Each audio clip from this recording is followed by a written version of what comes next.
nominally to get that on the roof.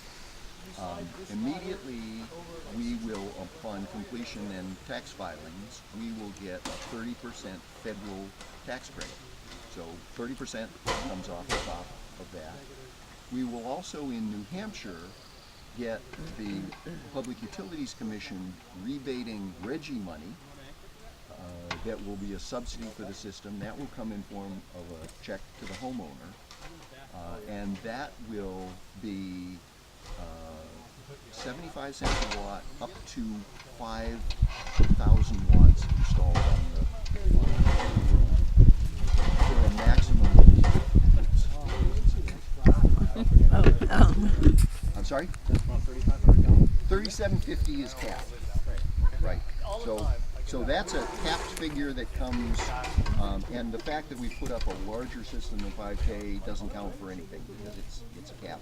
Now in this system, since this is a rental house, he's been able to go commercial and has a commercial hookup from the power company. So in fact, that's at 80 cents a watt with no effective cap on this kind of system. And so he'll be able to do a little bit better than that 3750. But that comes off the top. It's a commercial installation also, so he can actually depreciate the system and take that off his income from the unit. It helps a little bit. Once it's operational, we have the power saving because he's not paying for the power that he produces.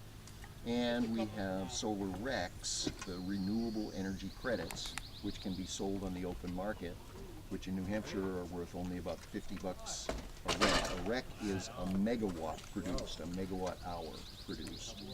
So our 6,000 watt system here is going to produce on an annual basis for this particular roof maybe 7 megawatt hours per year.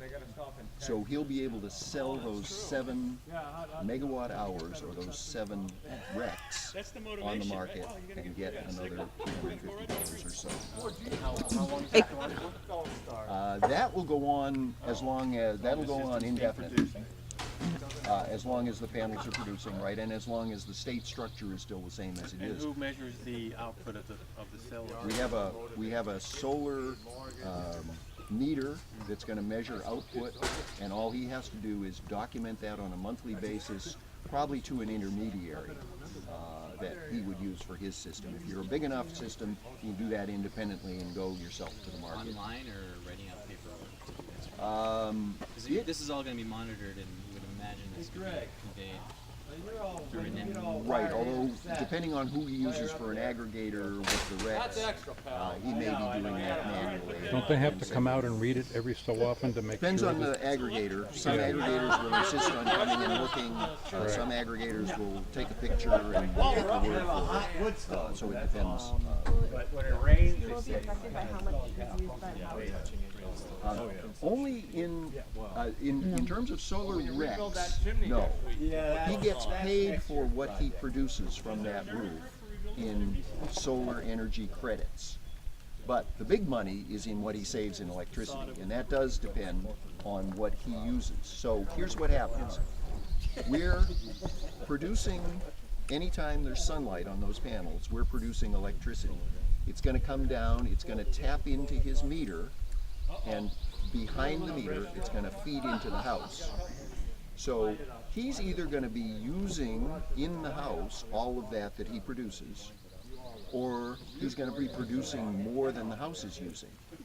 If he's producing more than the house is using, the system is going to act like a battery. We're going to start pumping power back out into the grid, up the line and back out this way. And the meter is going to run backward. Okay?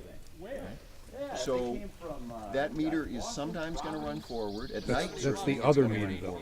The other meter. This is the utility meter. Right, not the one you were speaking of That's before. right. His own meter that Will's going to install is always going to be running in a positive direction because it'll either produce or it Showing won't. production. And nothing will go back up into the panel, so it's always coming out. But his utility meter that gets read every month is going to run sometimes in a positive direction, like at night when he's using power and it's going into the house, and sometimes it's going to go the other way and he's going to produce more power, it's going to back up, and the meter's going to keep track of that, essentially. So every month, he's going to get billed when he has positive movement in that meter. So if I start the meter at 0, and at the end of the month I'm negative 10, I don't owe the power company anything. I've got 10 in the bank. Okay. I pay my connect fee, which is somewhere $15 to $20 depending on the particular hookup. I always pay that because that's my fee for being hooked up to the system. Every But- month? Every month, Yeah. right, We all do. right. That's on your bill. You'll see Yeah. that as part of your charges. But I will pay no Doesn't vary. variable cost for electricity, no generation charge, and no delivery transmission charge, charges. All those things are gone. You sit in the bank, our town banks credit over the summer, and they use it actually in the winter. That's right. to offset Primarily. use.